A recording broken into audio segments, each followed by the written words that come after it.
This is Greg Radford right here. My new laundry room. Countertop.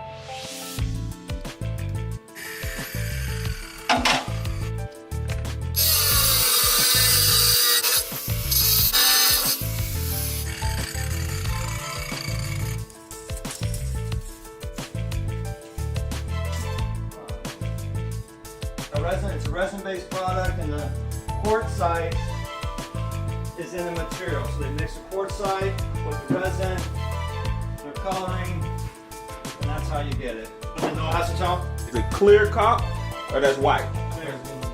Oh, I learned something today. Yeah, so when you do big kitchens and stuff like that, you know have families that use these things a lot, and they really use them. Engineers the best way to